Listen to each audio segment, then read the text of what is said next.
Joining us now for newspaper review is Bumpy Mutiniri Ekpeyong.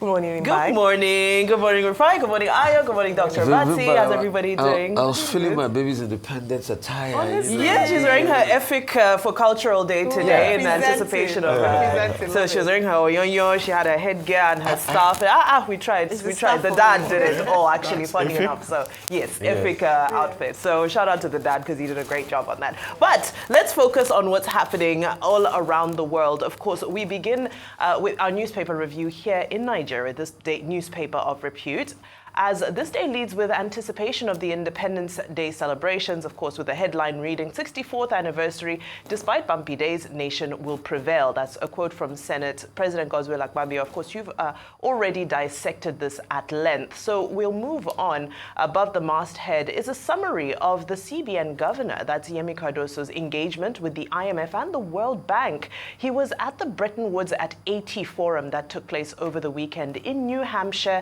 and it said that there was a great discussion around strategies, around trying to create economic growth and relieve debt burden from African countries. So it'll be quite intriguing to see how that works, because we know that to date it has never happened. Nobody has ever been able to get themselves out of World Bank or IMF debt. Now to the New Telegraph, as the New Telegraph also focuses on a review of Nigeria's Independence Day.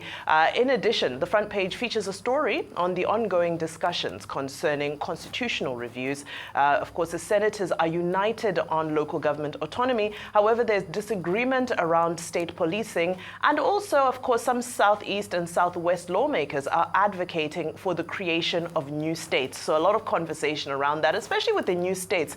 We've seen a number of senators, especially from the Southwest and the Southeast, of course, clamoring for that. Now to Punch newspaper, a different angle, a different look at October 1st. Everybody's looking at Independence Day, but Punch is looking at October 1st as the chosen date for another wave of the hashtag End Bad Governance protests, as they report that police will be manning flashpoints and APC opposition clash around the build-up of tomorrow. What will tomorrow look like? Will it be as widespread as we saw with those that took place in August? Now to the Guardian newspaper. The Guardian is continuing with this conversation that's been happening around NNPCL that of course trailed the release of the organization's financials some weeks ago. However, the headline here reads that only 7 out of 20 subsidiaries are viable as NNPCL battles 22 trillion naira debt. So it highlights some of the companies with the most debt, and those are Port Harcourt Refinery, Kaduna Refinery, NNPC Gas Infrastructure, and Wari Refinery. And each of them owe a bare minimum of 1 trillion each. And there's also a breakdown of outstanding crude-backed loans. A number of them are also in the billions. So a big conversation, especially over the weekend, that's been happening around there. And of course, as we also count down to the fact that Naira-based crude deals will launch tomorrow, I believe. That's according to Minister Wale Edun. Now to the Daily Trust newspaper, where Daily Trust looks at security issues. Residents and the Nigerian Air Force disagree as an airstrike kills scores in Kaduna. Yet again, we see this instance where the Air Force is trying to target terrorists and bandits, and unfortunately, we have innocent bystanders. No numbers yet, because there's a back and forth between the residents and the NAF about what truly transpired. Now let's take a look at some African papers. To the Daily Nation in Kenya, as front page leads with a special investigation into land deed fraud in that country. However, the big story is actually political. This is as the rift between President William Ruto and Deputy President Gachagua widens. Now the Deputy President here is pictured, we can see him bowing down in front of kneeling down, in front of the priest. He's saying that he has taken his burdens to the Lord. Of course, this is in the storm of an impeachment plot that continues to gather momentum. Some people say that we may see this impeachment plot thicken by the end of the week.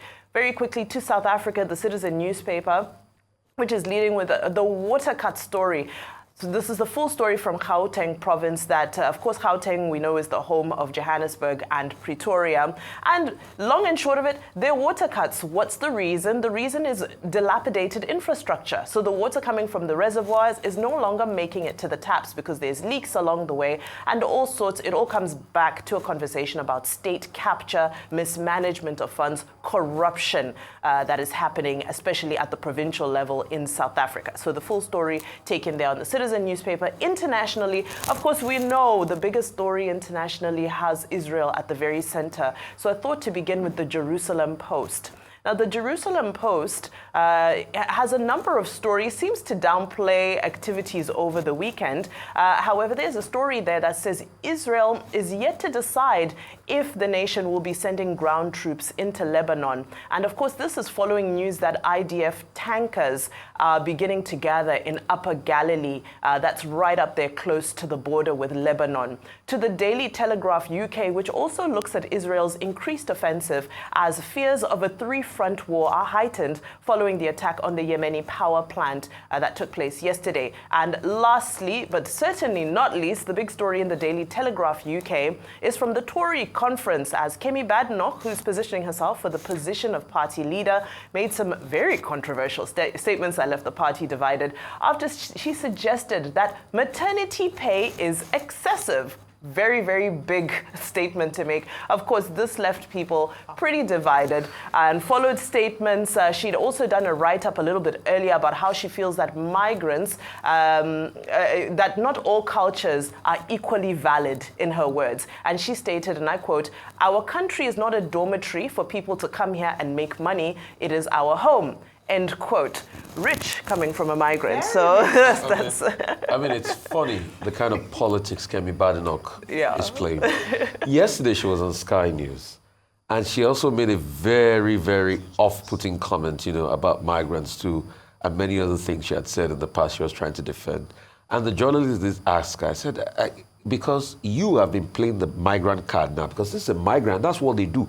If you go to France, Eric Zemmour, originally Algerian, plays the migrant card. Suella Breverman, too, at some point, was playing this migrant card. She originally from the UK. Guess what the journalist asked her, another black man? He said, "Are you too Nigerian for Britain?" Oh.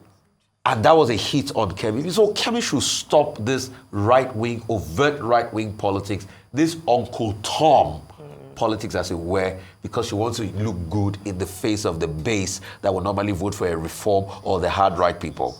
She should be careful in all of this. When you look at a lot of maybe second generation or third generation migrants, we usually hear such comments sometimes. And if you drill down, sometimes it's an identity crisis. Yes. A number of them are not self-aware, or perhaps, in growing up, had that identity crisis where they didn't quite fit in or belong, and so moved more extreme and became quite extreme when it comes to their views and thoughts. I say this because I worked with refugees and asylum seekers in the United Kingdom, and we saw how that played out a lot of times. Parents struggled to try to give their children who were second-generation migrants a sense of identity and not feeling left out, because it was just that need to always want to be accepted. Number one, you're too Nigerian you're too British for the Nigerian community, and you're too Nigerian for the British community. So there's a crisis there. And so you can almost understand sometimes when they say things like that. No excusing, but understand. I just want to say very quickly, I'm quite concerned about tomorrow's protest. As we've often affirmed here, that every Nigerian has a right to peaceful protest. But again, you then want to analyze what have been the benefits of protests. What happened with the End Bad Governance or End Hunger protests? To what extent was that successful? We need to be able to evaluate actions and see whether or not, I'm just sharing just in terms of broadly, just to look at, if you're going to take an action, review as to whether that is the best step to take and how effective it had been in the past. And also on the government side, to say that the president needs to show that he's listening. There's some quick wins he could easily have done from the last one, which is, number one, set up a committee of young people who have come out to say that they are hungry, and bring a round table, let them have conversations like what William Ruto did in Kenya. A cabinet reshuffle has been asked for a long time. Why is it taking so long? But, I just wanted to touch on that. Okay, a number of quick points. Kemi Badenoch's campaign is trying to, simmer down the statement that she made. She says people should take more personal responsibility. And her campaign is saying she's not opposed to the maternity pay. She's just saying people should take personal responsibility. Why are they trying to walk back the narrative? She wants to be chairman of the Conservative Party, and she's considered a front runner. And our contenders, it's about a four-way race. So the people playing this up, people are targeting or pointing to James Cleverly and Tom Tugendhat, saying that, look, they are trying to crowd her out. They're having the Conservative Party conference in Birmingham, which began yesterday. So it's unfortunate that she's in the eye of the storm on the basis of comments. Now, you quoted Jerusalem Post. Jerusalem Post is not telling us the truth. The truth is that the Israeli Defense Forces, they've moved 2 brigades to the Lebanon border, and they are preparing ground invasion. Netanyahu has made that very clear. They are also attacking other proxies of Iran within the region. Houthi, locations in Yemen were attacked yesterday. Well, the Houthis also attacked Israel's main international airport as Netanyahu was arriving from New York. And that was the basis for the immediate retaliation. So you find, the Houthis, the Hezbollah, all fighting, the Hamas, all fighting Israel. But Israel, through Netanyahu, says, well, we're up to the task and we hit where it hurts most. But in the meantime, will Iran fight back?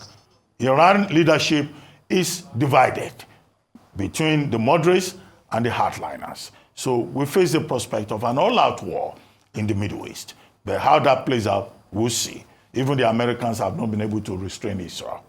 This is the reality. Forget what the Jerusalem Post is saying. Well, I guess they have to whitewash the issue. Thank you so much, Bumpy.